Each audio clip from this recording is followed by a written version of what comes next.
Chicago Public Schools, your space in philanthropy. And I would be remiss, he's also, for those who are basketball fans, he's a baller. He is a he's a baller. And so we are in for a treat today. So first, let me just say thank you, Arne, for the sacrifice of time and joining me for what I think is a critical and timely conversation around public safety.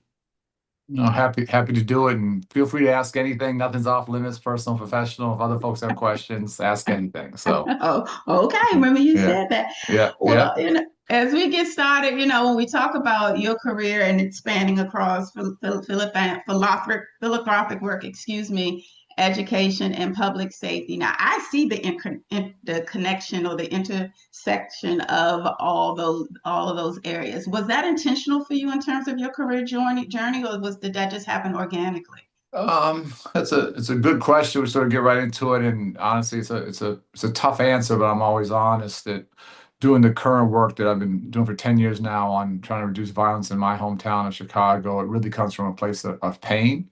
Mm, I grew up playing basketball on the south and west sides of Chicago, had a series of older guys that protected me and gave me safe passage in and out of neighborhoods, and been blessed my whole life. I've never, ever, ever once had a problem, which was, sort of unbelievable.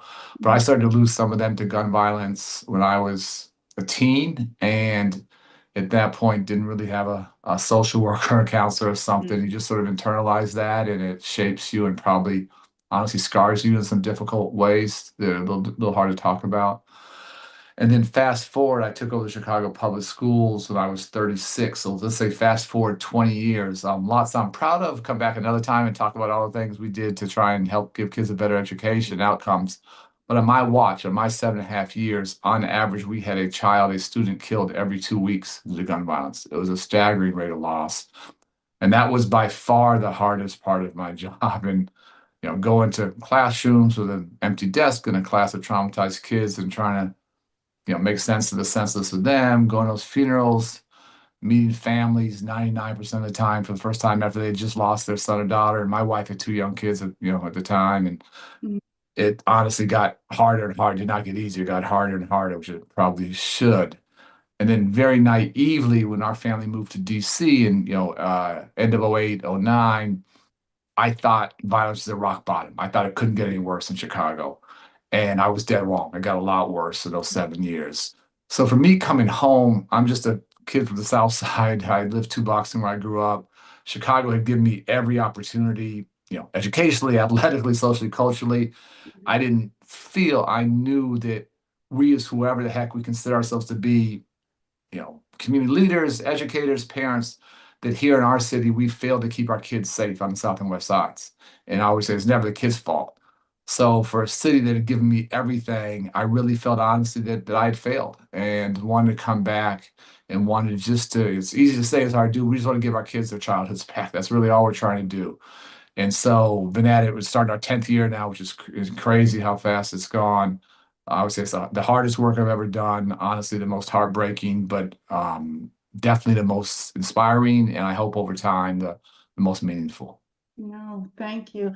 I appreciate hearing your why. I've said to others as well as my own reflection, it's critical to have that why, especially with this kind of work, because it's the thing that keeps you anchored and doing it. As you said, it is very, not just hard work, but I always say hard work Yep.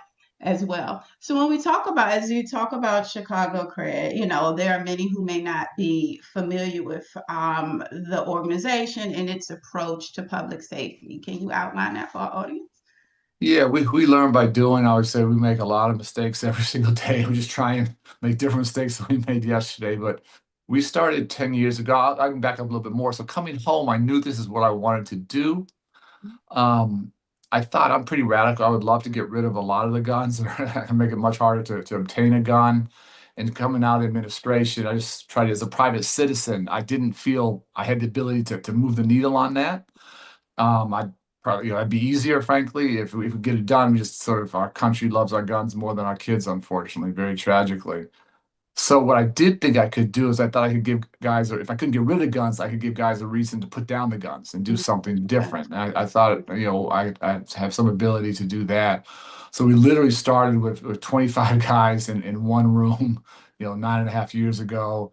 Guys that are acutely at risk of shooting, being shot on the south side. I had some donated space and started with me and two other staff, and we've grown a little bit. We now have 7 sites across the city, south and west sides.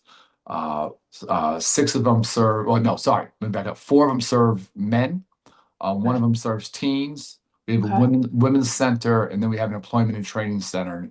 And our participants spend about a year on neighborhood sites, and they all feed in to our employment and training center at the back end for about 3, 4, 5 months and work on hard and soft skills and then transition to the world of work. So we learned by doing. We didn't start with that many sites. We're now serving about 1,000 men, women, and teens each year, getting them started at 25.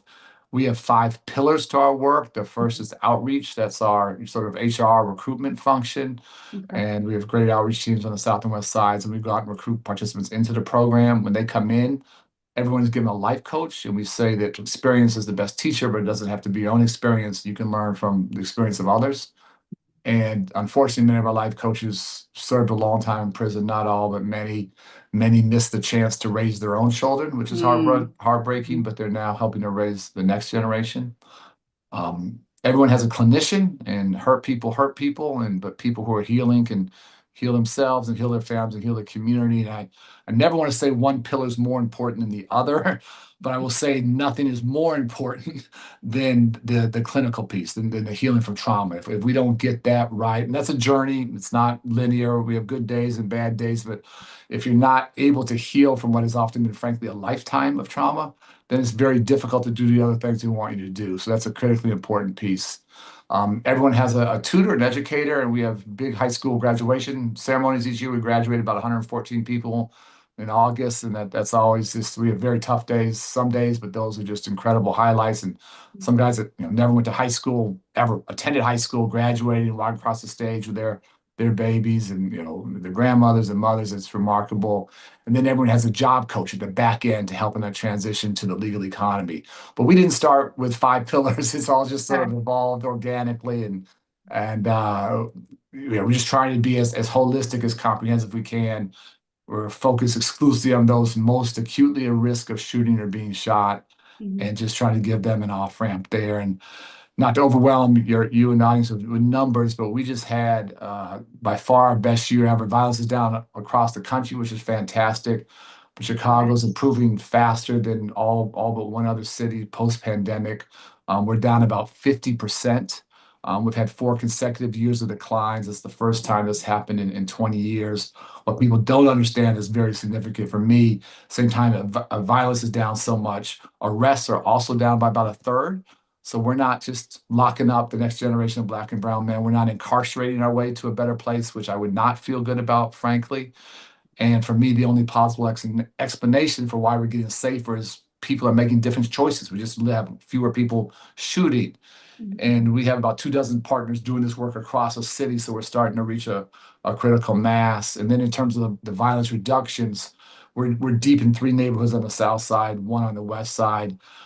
Post-pandemic, the neighborhood that's down the most went from 37 homicides to 7 is West Pullman. That's where we work. Second one is Austin, which on the west side, which is where one of our partners work.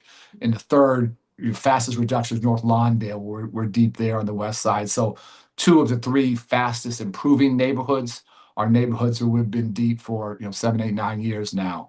So a long way to go. This is not mission accomplished. We're still too high. We've basically cut from about 800 homicides to 400. We've cut it in half. And now our goal is to do that by 2029. We've got it. We did that by 2025, which was obviously an absolute blessing. But now we have to cut it in half again from about 400 to 200. So that's the next goal for us. Wow. Well, first, let me say congratulations. I think, while you're in Chicago and I'm here in the DMV, I personally feel as though, that kind of victory is not something that's just a Chicago thing. I think that's a win. That's a victory for all of us. That is a victory for all of us. And so, congrats with that. And as you outlined that, it sounds like you all went in with very real intentionality and strategy. Now, one of the strategies that I heard you mention is the holistic approach, a comprehensive approach to services. And you didn't start there. How did you figure out that, oh, okay, if I want to work with someone and eliminate the likelihood that they will facilitate gun violence, I have to support the whole person? Because there are many individuals who do not buy into that or understand that. Yeah, and I wish we didn't have to do it all, and I trust me, we're not doing enough. I wish we could just do one of those things, or just do Mm-hmm. counseling, or just do life coaching, or just have, Mm-hmm. clinical help, or just help get the high school diploma. It's just much harder than that. And anyone who thinks there's a magic bullet or one answer, honestly, I think they're part of the problem.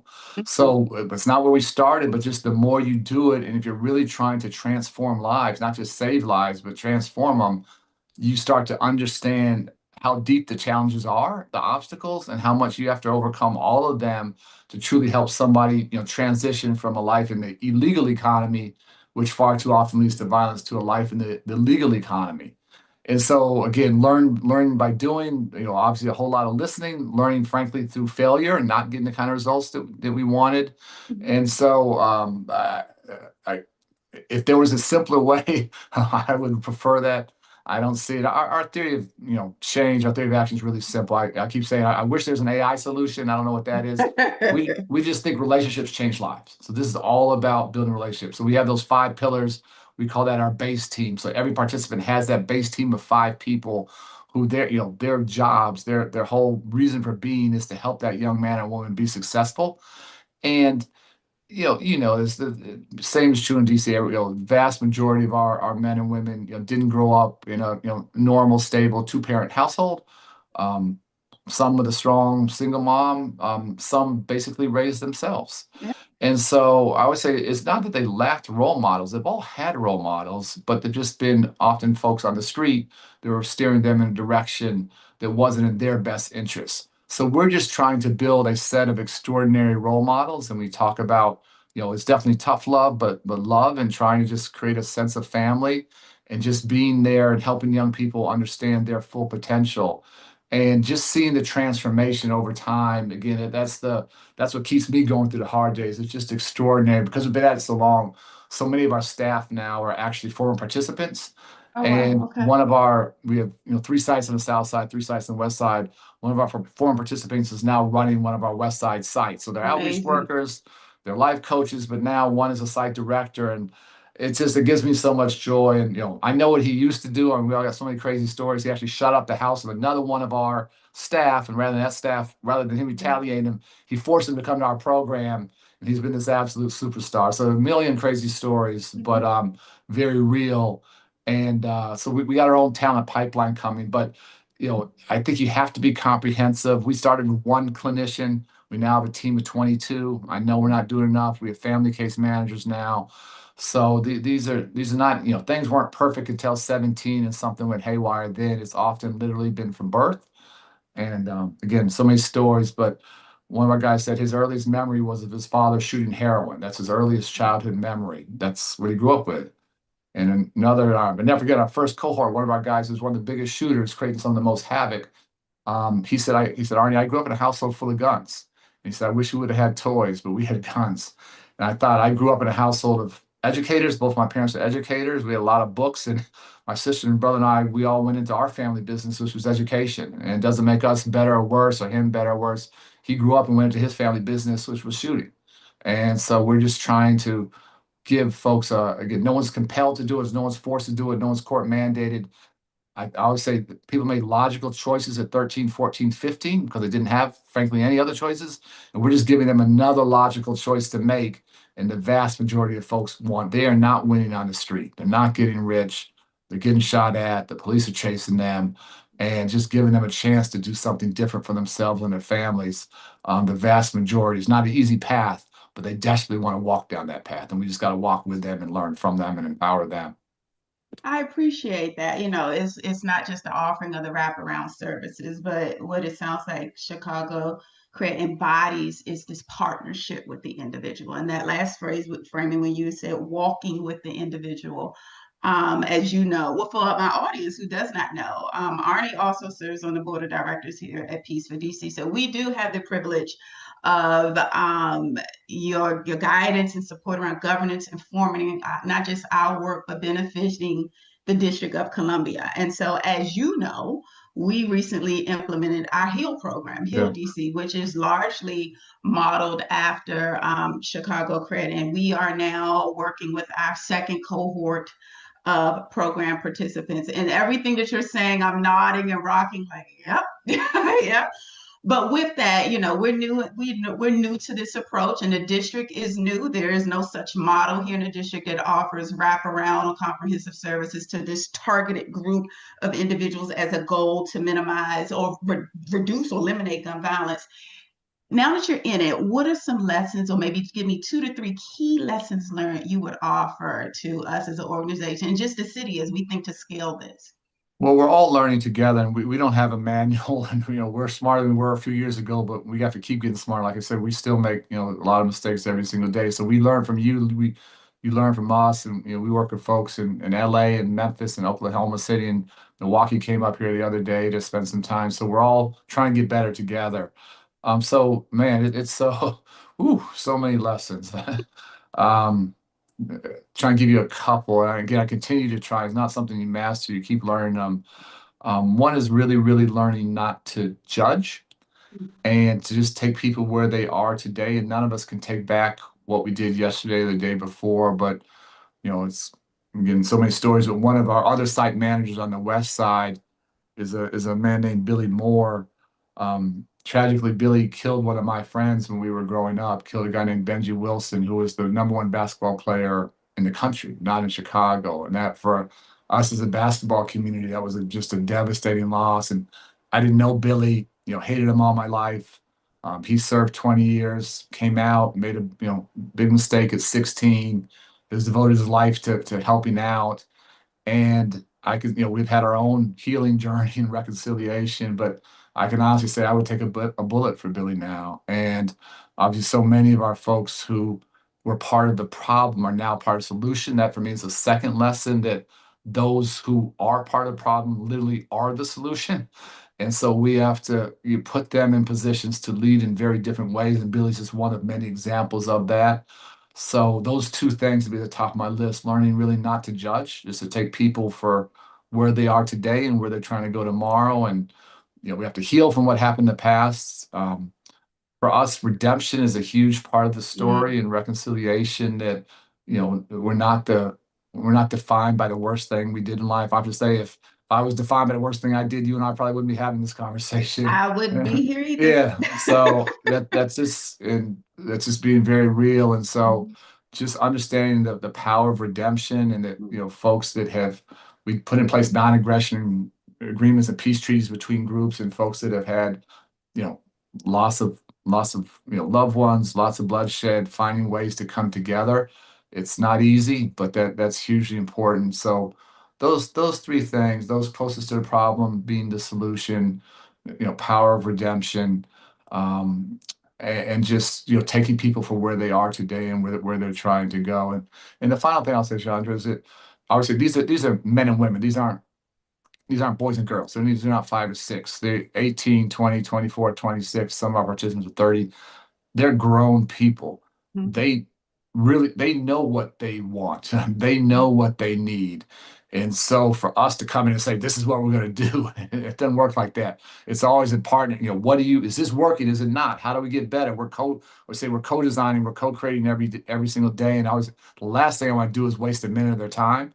And they've been, lied to so often, so many false and broken promises. We always try and underpromise and over-deliver. So just co-creating every single day and keep tweaking, keep getting better. And I'll give you one, just to get early, some examples. But first group of guys are coming late to work and issues with cars break it down. So I thought I had a brilliant idea. We'll just buy a van. We'll buy a van and pick everybody up and take the transportation off. And I'll never forget one of our smartest, street smart guys. He's doing amazing. And actually going to see him tomorrow. Actually, he's been working. He's fantastic. He was real quiet. He said, Arnie, you can buy that van. I'm never getting in it. I'm like, what are you talking about? He said, Arnie, I have a target on my back. And if I'm in that van, I'm gonna get shot up and I'm gonna get everybody around me shot up. I can't get in that van. And then he walked me through what he does with his car. When he drives home, he would circle a block 3 times. And he knew every car. And if there's any car that didn't look like they didn't belong, he couldn't get out of his car. You think about that hyper vigilance of what you have to do to survive. So that's, when I go home, I just go home. I get out of my car and walk into my house and I'm good. But every single day he would drive to our program, drive home, go around this block 3 times. And if anything was out of place, he would just keep driving and not get out. So, me thinking I had a, little interesting, innovative idea, and it could have got him killed and got some other folks killed. If our van would have got shot up, could have ended our program early on. So when I say co-design, that's where you got to listen. And without that feedback, I could have very unintentionally done something really devastating to our work. And he saved me from my own ignorance. No, I think listening to, and thank you, at the core of all of that, those lessons learned, what I really hear is that for not just you, but what is embodied at Chicago or through Chicago Cred and its work is just the value of a person, just the value of it. Because I value you, this is how my value and respect of you shows up. And it is in co-creating, it is in creating spaces where individuals feel safe. And like I said, while we're only in cohort 2 of that, I have definitely seen, just in the year or so that we have begun implementing this here in DC, if you do create the space and just on, and to me it just sounds basic, but I think it's missing from a lot of our programming, and not just in public safety, just creating space and treating people with just humanity and dignity. You would be surprised how that is the key. Many would be surprised, the key foundation to that needed transformative and healing work. And so we are definitely daily, and I'm with you. We find ourselves pivoting, adjusting. Oh, I thought that was a winnable action, and then we found out no. And so we have had to learn likewise to give the participants space to shape the program and what it looks like and how it's operationalized. And from that, the feedback, that I'm sure you get, folks feel safe enough to tell us their truth and what they need, and we respond accordingly. And so, no, I do appreciate that. So, Cred, holistic model. Now, I do know that for what in Chicago, which many other cities are grappling with, there is this greater sense of collaboration across systems and entities and philanthropic partners to support that work. As you know, that is a struggle for many cities. And particularly, I know in DC, we are one of organization of many that ideally we would love to have a comprehensive plan and a more comprehensive or cohesive approach to how we do this work, but there's some needed work there. How have you all been able to do this? Well, it's a work in progress. So again, not Madison, you're living it, so you understand this so well. So I'll say a couple things. Again, that's not where we started, and it's sort of where the work leads you, and just to walk you through it. Where we in North Lawndale, we had 3 sites. We were serving about 200 men. Thought we were doing a pretty good job, and then the USC Crime Labs came back and said there were, in that one neighborhood, North Lawndale, there were about 1,250 men acutely at risk of shooting and being shot. So we were serving less than 20% of those that needed it. And what we learned early, and again, very tragically, frankly, is that at the heart of our work will always be individual transformation and getting people to change their lives and put their guns down. But that if they are doing that and the neighborhood around them isn't changing, we're actually increasing their risk. And we've had some horrific tragedies of our young men who have made that transition, let down their guard a little bit, leading different lives, but because the streets don't forget everything, because neighborhoods hadn't changed, we lost them. And that's stuff that will haunt me forever. So keeping individual transformation hard to work, but that's a starting point. It's not any point. We have to move to what we call neighborhood violence suppression. And the only way to bring down violence in the neighborhood is to work with a critical mass. And so we don't know if that's 70% or 60% or 80%, but it's not 20%. It's not 200 out of 12, 1250, less than 20%. And so, and then violence is different in every community, but here in Chicago, it is hyper local. In any neighborhood, there are 20 to 30 little cliques. And the most heartbreaking thing is most of the guys at war literally grew up with each other. They know each other. It's this block against this block. Sometimes they're cousins, they dated the same girls, and Mhm. somehow they went from being friends to literally, trying to kill each other now. And so you have to work with all sides of a conflict. You can't work with one side because again, if they start to put down the guns, then they get steamrolled. You're getting that whole side, you know, uh, putting them in a horrible position. So what we figured out in North Lawndale, that was our sort of our starting point, was we couldn't do it as cred. And we thought about, can we create 10 more Mhm. sites? But honestly, we thought about it, and these are really important strategic design choices.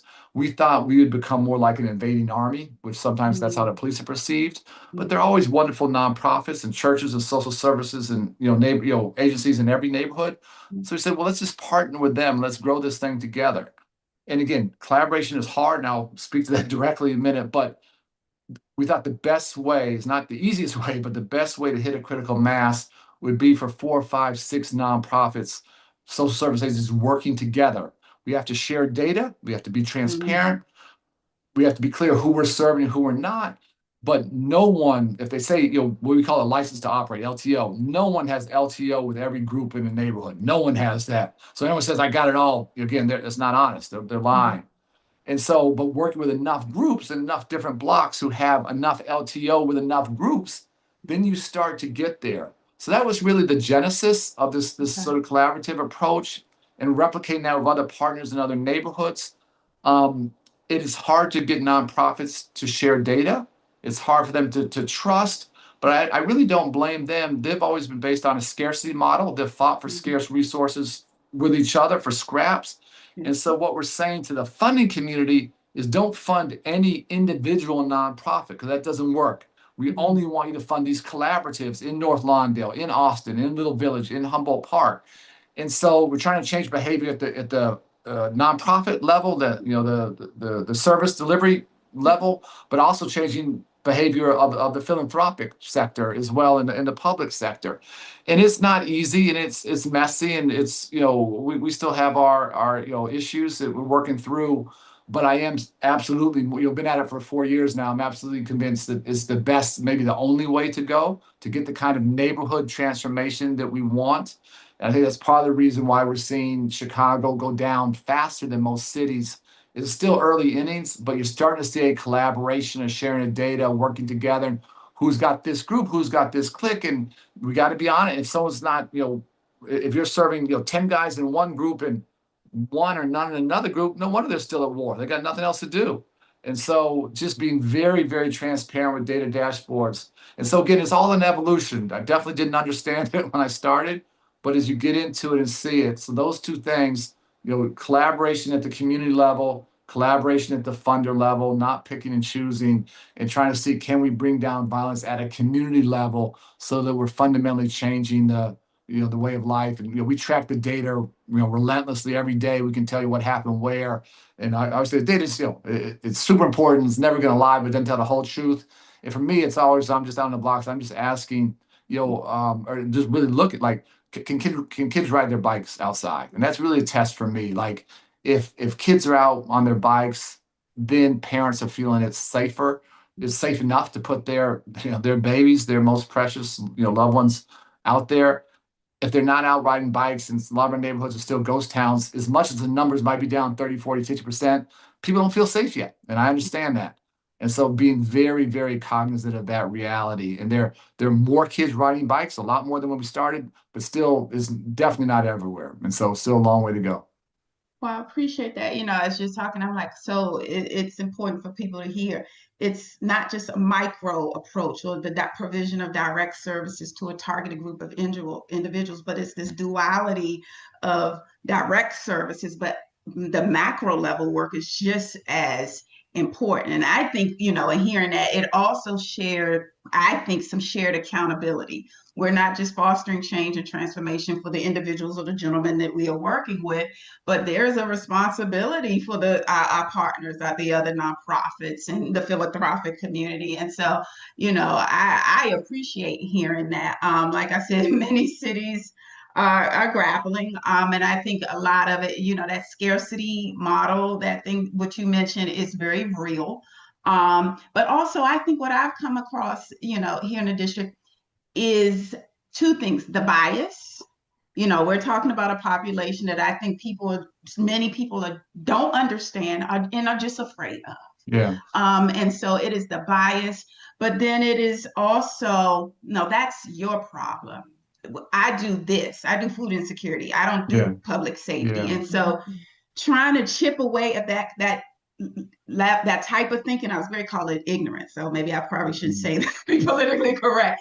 But that has been just as problematic and just as challenging of working with someone, a young man, and trying to get him to put a gun down. And so I appreciate you naming that. Now, the business community. What role has the business community played in supporting Chicago and seeing these positive outcomes around gun violence? And I'll ask that. I want to go back because you're hitting on such important points. I just Sure.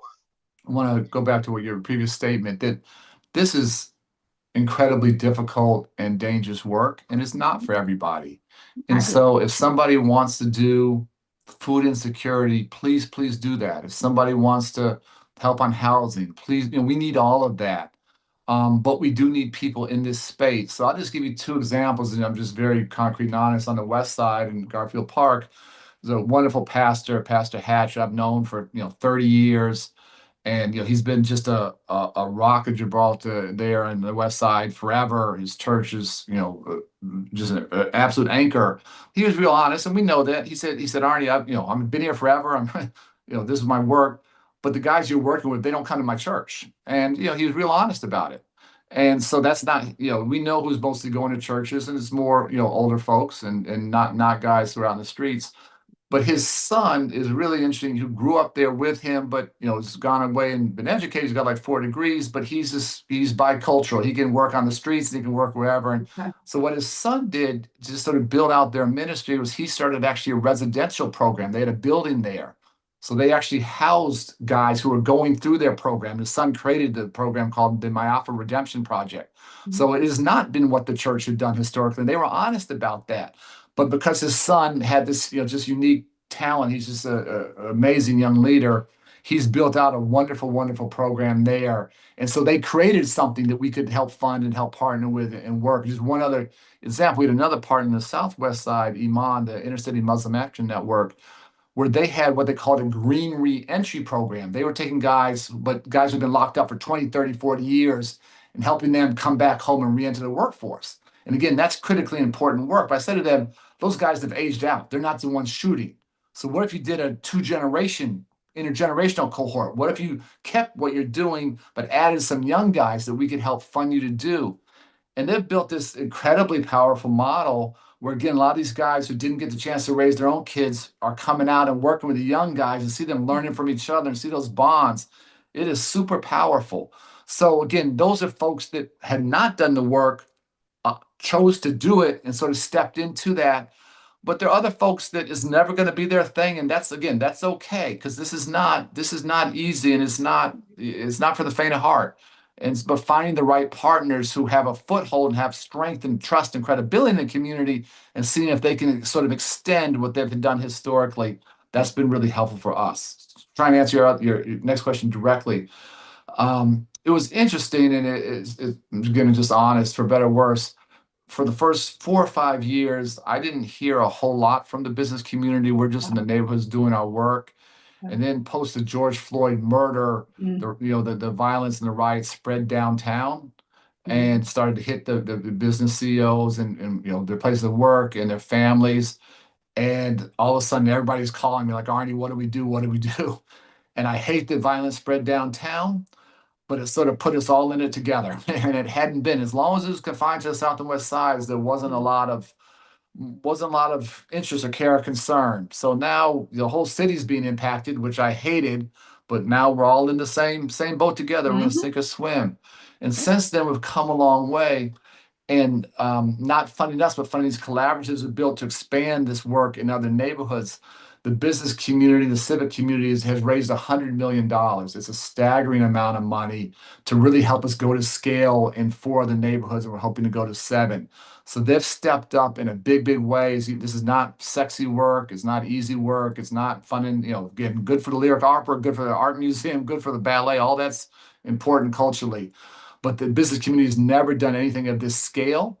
And I think they understood their businesses were being impacted, their families were being impacted, but the city's reputation and, when I used to travel, people all want to talk about Michael Jordan. Now, when you travel, people all want to ask about the violence. And when I say that's what I do, it gets very deep and sometimes awkward conversations. So our city has been taking a huge, reputational hit, and they knew that they had to step up. So they've been fantastic. Again, unprecedented investment in this collaborative, collective work. We call it SC2, Scaling Communities for a Safer Chicago. And they have driven that, and we're trying to get the public sector to partner and do their side. I would say public sector is public safety is a public good. Hmm. So the funding has been fantastic. Business community, philanthropic community. Chicago has been blessed to have a real strong and vibrant civic community forever. And so that's a real asset we have. Where they also need to work is at the end of the day, we need jobs at the back end. And CRED stands for creating real economic destiny. I always say, I can't lie to guys. I can't ask them to put down the guns and change their lives if I don't have jobs at the back end. The business community has been slower in helping to create those jobs. I always say, I don't want jobs for guys right out of Cook County Jail or right off the street. But once they've gone through our program or programs like ours or our partner agencies, 12, 18 months later, they're very different people than when they entered. And they Hmm. have to have a way. They're going to feed their family. They're going to have a roof over their head and it's going to be on one side of the street or the other. That's up to us. And so we're still working. That's been slower, candidly, but the business community is starting to help more. But that job piece is critical at the back end. And so the financial funding has been incredibly generous and sustained, which I so appreciate. We need to get the jobs piece rolling a little bit faster. So with that, just stand here for a minute, and that is a challenge here. Well, it's been from my experience in trying. I consider the business sector as part of the needed folks or stakeholders in when I think of a broader collaboration.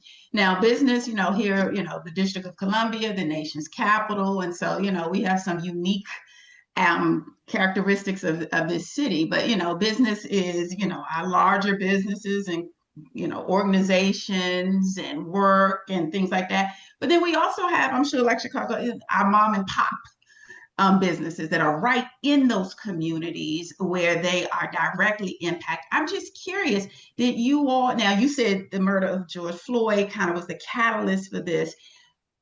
Of course, we don't want to have something as tragic and traumatic as that to be the catalyst.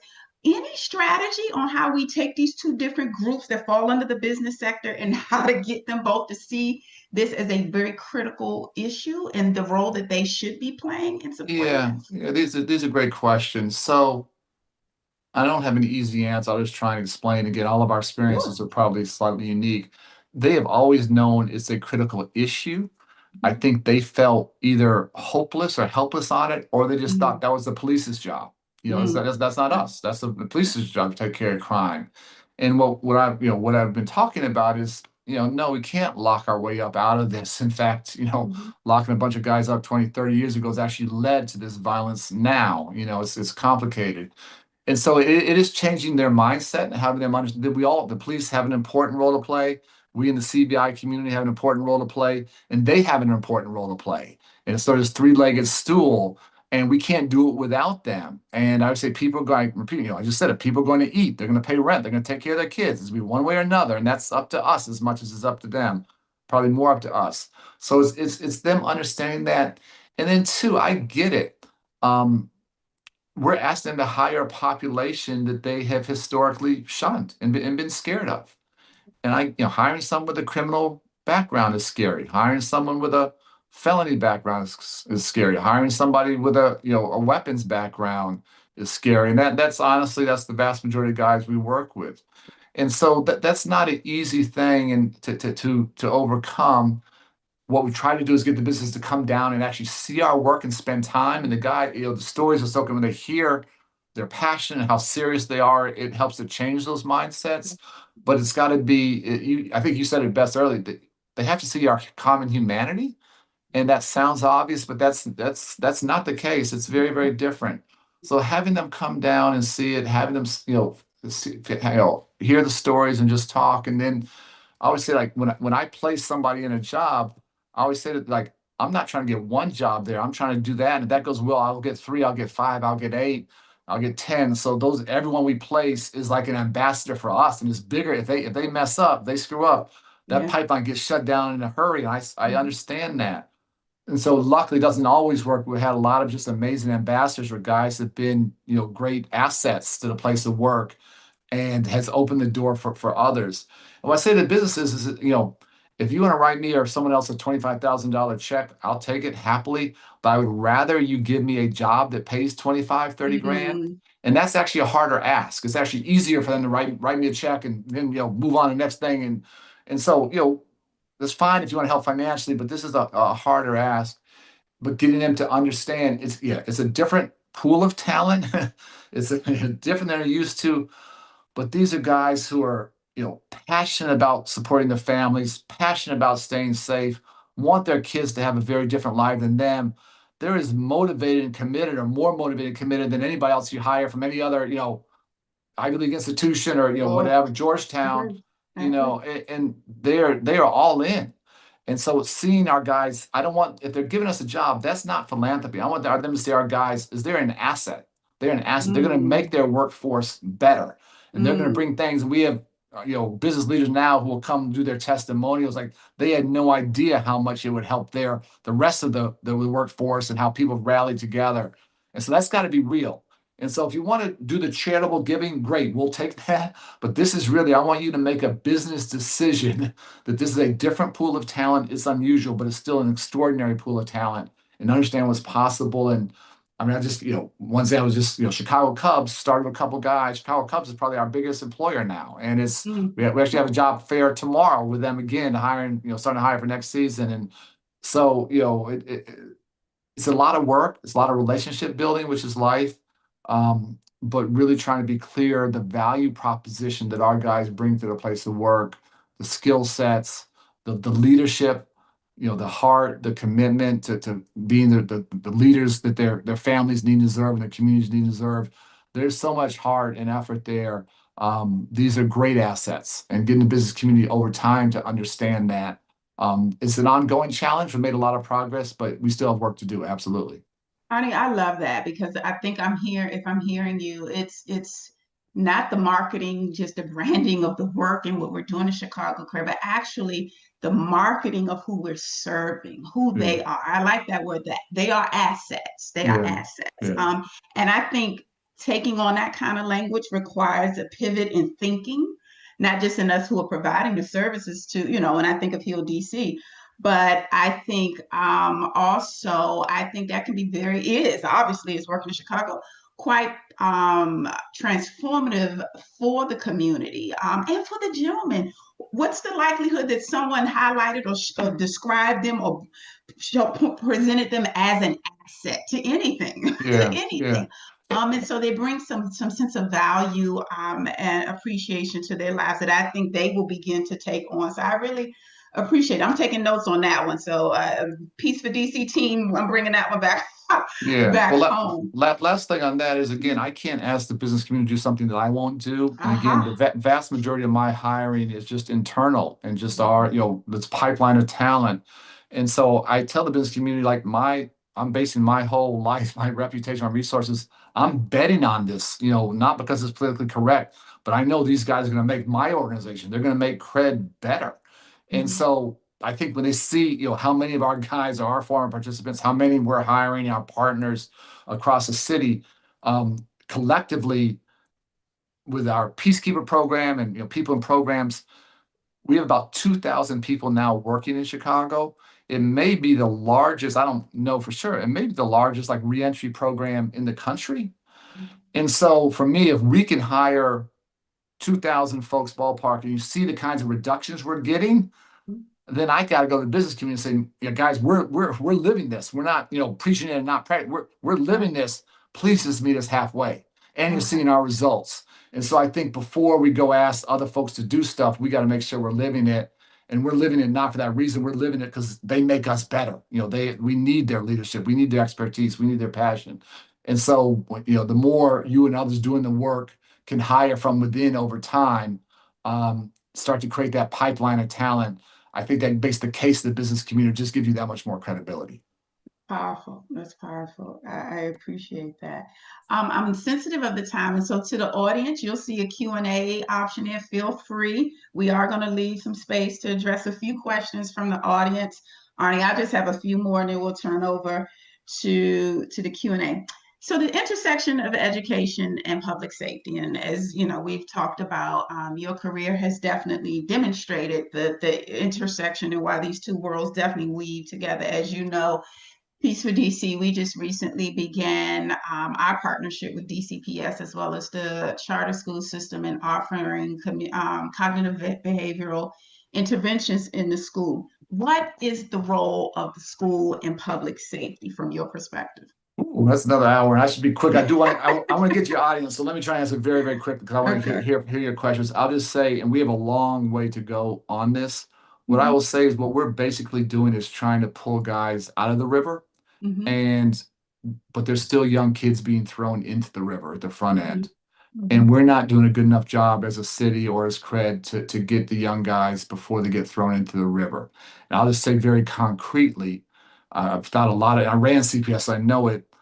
The best thing that I would love to do is I would love to have our young guys, our young alumni become life coaches in schools for kids.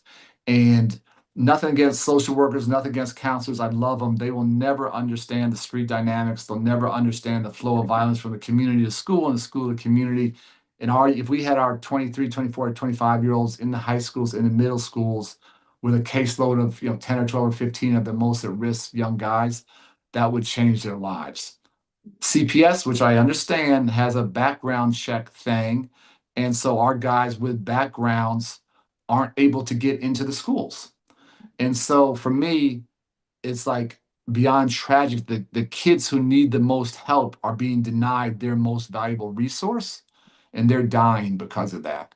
So this for me is incredibly serious. We're doing some workarounds. We have kids coming from schools after school to our sites now. We're doing some things, but we're not at scale. We're not at critical mass.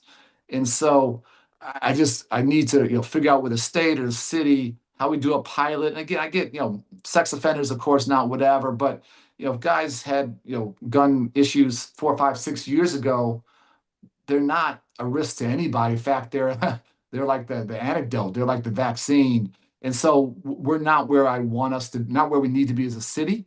And so we need to get younger. We need to get down to high schools. We need to get down to, 10, 11, 12-year-olds. We have now in our youth program, we're down to 12-year-olds, which I hate, but that's who's shooting and being shot.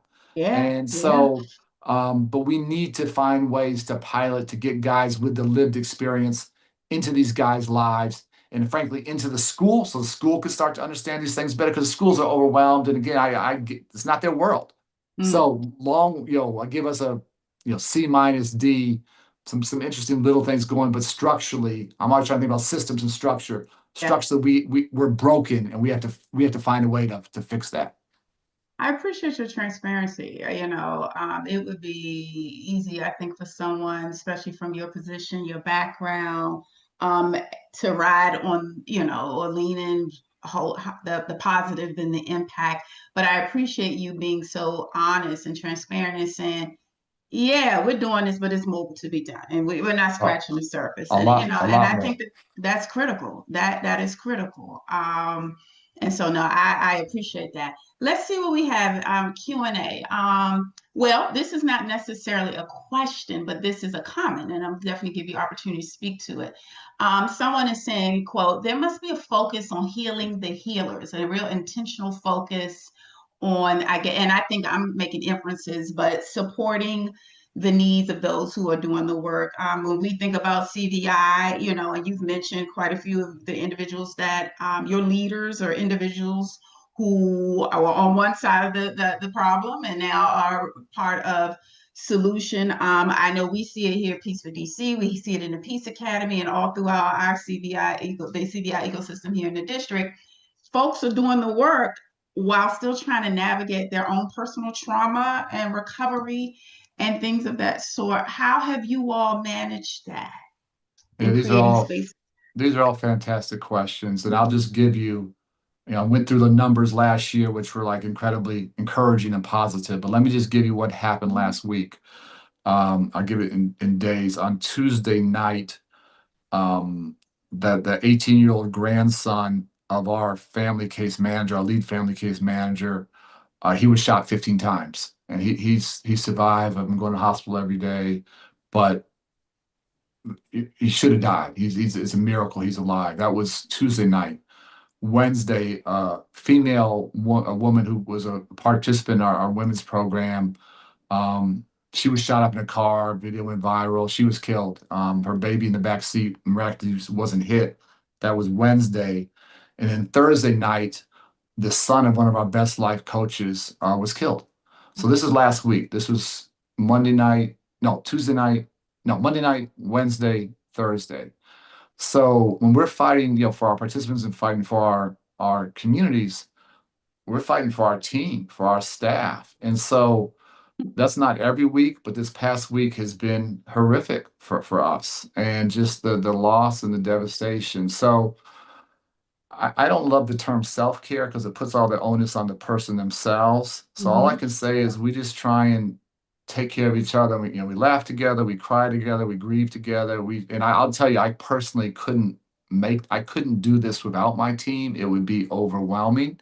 Mhm. And that's, that's why I'm in the hospital every single day with our family, kid, with her grandson, because I just can't imagine if that was my child. Sure. So it is such a big issue. I know we're not doing enough. We've had very little turnover. We're blessed on that. And I think it's because we really do work our hardest to take care of each other. But I never did counseling before, never did therapy before, probably laughed at it. I do counseling every month now, religiously, good times, bad times, because it's a lot of, you see too much, you feel too much. I do play ball every morning still, played this morning at 7:30. That's my stress relief. I try and build healthy habits and trying to build my resilience and build our team's resilience and our collective resilience. But it is a very, very, very serious topic, and we're doing the best we can. I know we're not doing enough, but Mhm. you can't do this work without a real thought for how you take care of each other. And Right. so we've tried to really destigmatize counseling, and it's open to everybody. Not everyone, it's a piece of it. It's deeper than that. But if people have to tap out and say it's just like too much right now, like the family case manager, she wanted to go into work yesterday. I said, we're good, please. She's been in the hospital basically, 18 hours a day. Like, take the next week. I think he's gonna make it. Let's get him out of the woods. Then, you can come back and help everybody else. But on a plane, you gotta put your oxygen mask on first for yourself before you hand it to the next person. And that's real. Sure. Well, first, behalf, I'll say personally, and not just behalf, as well as Peace for DC, and I'm sure other members of the audience, we definitely want to extend our condolences to you all in terms of the family, staff and family members that were lost, as well as you all definitely in our thoughts and prayers as you navigate such a hard week. I know personally what that looks like, and what that feels like, and especially when you're in the leadership space and trying to support your staff. So do know our hearts and minds are on and with It means a you. lot. Thank you. You're welcome. Another question. How can everyday residents, not just policymakers or practitioners, contribute to building safer communities? Great question. Yeah, these are all great. And I would say we're trying to bridge these different worlds, and people can Mhm. live, 4 blocks, 8 blocks, a mile away and never meet. So I try and bring people, I bounce site to site every morning across the city. And I just try and bring guests down all the time and it always blows them away. And they see the good and the bad, the ugly. They don't change anything. But I just think you and I and others, we have to be these bridges between these different worlds. And that separation on both sides doesn't do anybody any good. And you know, our guys, they need to know people care about them. Like all their life, they felt nobody gave a shit, frankly. That's their Okay. Okay. reality. So they'll ask me, why do you care? Like, why do you come down? And it's deep on both sides. And so, you can help financially, but just be present. That's like the biggest thing. And if you want to help tutor, help in education, if you want to, if you love poetry, come help teach a poet, like whatever your passion is, you can find a Mm, way to connect it to guys, lift it, whatever it might be. But it's just, if we stay in our silos, if we stay in mhm, our, safe space, if we stay in our gated communities, we're never going to build the bridges that's going to lift up all of us. mhm, And so that's the biggest thing is, and I would say what I'm asking our guys to do, I'm asking them honestly to risk their life every day. I'm asking them to put down their guns. I'm asking them mhm, not to retaliate. I'm asking them to do things that are like insane based upon their training, and they're doing it. So they are moving so far out of their comfort zones, so far out of their comfort zones. Like it just blows me away the courage they have. So for us to move outside of our comfort zones just a little bit, I think is really, really important. And there are times when I'm in situations that are, not to say, where safety is a real issue. And I just think if I can't do that, if I can't move outside my comfort zone, if I can't put myself in some, very uncomfortable situations, how can I mhm, ask my guys to? It's not fair. And so that would be the biggest thing I just ask folks where this is a little bit of a different world, a little bit different, a little scary, a little new. That's okay. And the only way to overcome that is to do it, is to be a little bit uncomfortable. And again, those bonds and just the shared humanity, I go back to your theme.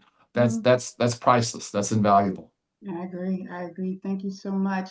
I look at the time. We actually got all the Q&A. Arnie, if you would have gave me 2 hours, I'd have kept this running. But I'm gonna honor the commitment. We will definitely have to do this again. But in closing, and so I can tell you, our audience is mixed.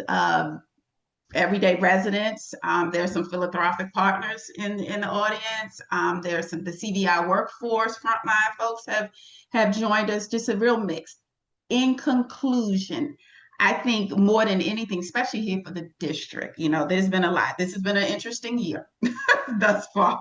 Well, last year, and so as we move into year, and so really, what I've been trying to end on is just some sense of renewed hope for those of us sometimes it's hard to hold on to hope. It can be very challenging. So if you could think of something, especially as you all have Chicago, you've been at this much longer than many of us here in the district and seen, even after this week, what you have experienced. What are some closing words you would want to leave with the audience? Yeah. And so again, I think I'm a very pragmatic person. And as hard as this is, as heartbreaking as it is, as traumatic can be, I can say this with 100% honesty. 9.5 years in, I've never been more hopeful. Like, and my Mm, hope is not hoping like a miracle or the unseen. My hope is what I see every single day in our sites. Like, it's just extraordinary the transformation that guys are going through, and to see the numbers roll up to the kind of reductions, that we saw this past year, 4 years of 50%, cutting violence in half. Nobody thought it was possible. Probably I wouldn't, a couple years ago, we hit our 2029 goal in 2025. Like that was our goal, but we hit it 4 years early. So my hope is not, hoping the unseen. My hope is not hoping a miracle or something miraculous happening. My hope is just grounded in what the blessing, the privilege I have of seeing every day the mm, work of our team and our participants and what they're doing. It's beyond inspiring, it's beyond hopeful. So I would just, it's hard, it's difficult, but it's so possible. And so I just encourage folks to stay with it, to find ways to scale, to find ways to collaborate, to again move outside our comfort zones. But for me, just as this, our kids and our communities deserve so much better. And I'll just close with, part of what, sure. my why. I'll never forget, back when I ran CPS, I visited one middle school. This young man gave me a drawing, a beautiful drawing. It was him climbing up a ladder on outside of a building. And his caption he wrote on it was, "If I grow up, I want to be a fireman." Oh, And I kept that above my desk because that's true for so many. It's irrational. It's not. It's irrational for so many of our young, particularly black and brown boys. It is if I grow up, not when I grow up. And our guys will tell you, and they'll tell me, I didn't think I'd make it to 15. I didn't think I'd make it to all 18. right. Sometimes they turn 18 and it's like the light, like shit, I might live. And so now I got Mhm. to do some things different. So I just think our kids don't deserve that. Our kids don't deserve to think if I grow up. And so we got to change it so the kids in DC and LA and Chicago and everywhere in between talk about when I grow up and what my dreams and goals are. And that's not on them, that's on us. So to the Yes. practitioners, to the citizens, to the funders, to whoever doing this work, to you and your team and Roger, I just whatever I can do to help. But I know we can get there. I see it. We're not there yet, but I know what's possible. And the final thing I'll say, again, I'm just very plain spoken, you got a president there who wants DC to fail. He That's wants right. Chicago to fail. He wants violence. And we have to, the fact that we got violence down to a 60-year low here in Chicago, that's us. That's not, that's not ICE. No, That's not whatever. That's us. And right. so you have to use that. If you didn't have enough fuel before to drive you, now you got extra fuel. You're gonna let this guy win? Let this guy create havoc and chaos and violence? Can't happen. And so obviously DC, you all know you live it. DC has Yeah. national Yeah. implications. What you guys do affects everybody. So whatever I can do, whatever you guys can do, whatever we can do together to have DC lead the way, man, your kids deserve it, your city deserves it, but our country needs it. And our country needs it now more than ever. Arnie, I appreciate you. Thank you is not enough. Just a sacrifice of time. And this, I'll say personally for me, you just, not that I was losing some fuel, but it is always good to kind of sit at the feet of the tutelage of someone else and hear from them. And I am walking away with some ideas, and just even further or additional commitment, to not just the organization and leading the organization, but my personal commitment, to the work. And so I appreciate your transparency and just your candor, with this. Likewise, I want to thank our audience. I appreciate you so much, for joining us. And like I said, in this very critical conversation. For those who are interested in hearing more or learning more about Chicago Cred, am I saying it right? www.chicagocred.com. Is that it? Arnie, did Yep, I get yep, it? yep, yep, Chicago Credit. yeah. So definitely check out the website and you'll find out, and even just simply Google. There is a plethora of literature and articles, but definitely if you want to take a deeper dive into services and the metrics. Likewise, Peace for DC, we're at www.peace4fordc.org. Arnie, you're in Chicago, we're in DC, but I consider, you all, I likewise, please consider us the same as allies. We are in this. We're in this together. So again, thank you, everyone. Appreciate it. Thanks for all of your leadership. Thanks for the opportunity. Take care. Talk Thank soon. you. Appreciate it.